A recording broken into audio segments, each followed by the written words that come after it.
the structure of the prison is pretty severe, pretty difficult, and their limited contact, I think, also adds to the psychological pressure and the sort of atmosphere of the place itself. Every day we take a moment to remember that our colleague, the Wall Street Journal reporter Evan Gershkovich, is being held in Russia. It's now 64 days since he was detained. Evan is accused of espionage, becoming the first American journalist to be detained on such charges since the Cold War. The Wall Street Journal says Evan is not a spy. Evan is currently in the Lerfotovo prison. Francesca Ebel, Russia correspondent at the Washington Post, has written about what his conditions are like there, and we can speak to her now. Good morning to you. Hello. Now, you've spoken to former inmates at this particular prison. What have they said about what it is like in there? So I wrote to Ivan Savronov, who's a Russian journalist, currently serving a sentence for treason in a different prison in Krasnodar. And he wrote to me about his time there. He spent just over 2 years there. And the main thing that he really said was that Lefortova is more about isolation than anything else. The whole facility is designed to completely cut off prisoners from the outside world, and their contact is limited to their potential cellmate, guards, and the occasional visit from their lawyer. And you also write about the psychological pressure applied to inmates in the prison. Is that through isolation or something else? It's mainly through isolation. The cells are roughly 8 meters squared, so they're quite confined spaces. They don't.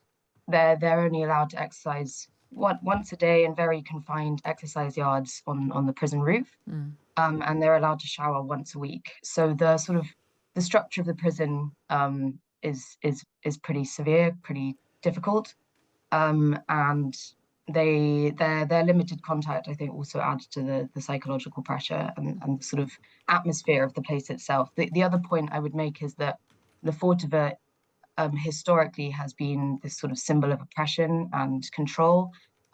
During the Soviet times, it kind of became one of the main centers for the Soviet purges, and it kind of became a site for torture and mass execution. So I think the myth of the place itself also adds to the sort of psychological difficulties. Where is it located? Because not many people will have heard of Lefortovo. It's located in Moscow, fairly close to the center. It's more on the sort of eastern periphery of the capital. And do we have any idea about how many inmates there are at any time, or why they're there, for what reasons? Are these mostly political prisoners?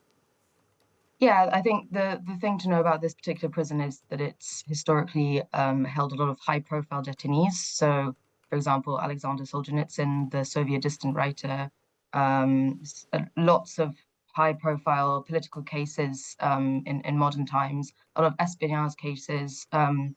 Listeners may know about Paul Whelan, the U.S. Marine that was held there, and also Brittany Griner, the U.S. basketball star.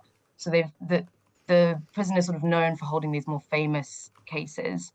And in terms of the number of detainees, it's usually supposed to be between 200 and 300 at a time.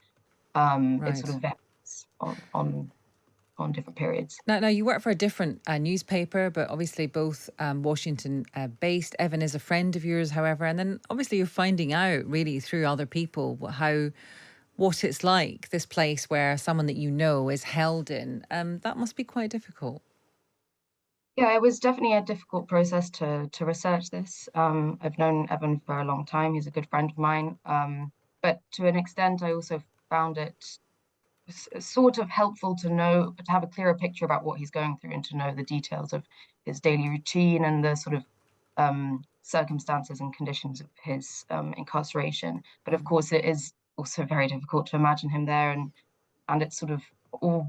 It's very difficult to know about the details to a point as well. Of course. And what do you think, what is kind of scheduled, if at all, to happen next? There was obviously that appearance by him in a courtroom where you could see, I think, the marks on his hands where some handcuffs had been.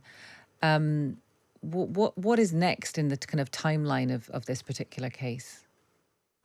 Um, well, just last week, he was taken. He had his the first period of his pre-trial detention ended, and he was taken to a different court, but it was held behind closed doors. And the Lerfotovo court decided to extend his pre-trial detention by another 3 months. So Mm. he's looking at being in Lerfotovo at least until the end of August. Um, there we know that he is appealing separately his case through his lawyers. So we expect that there will be another appeal.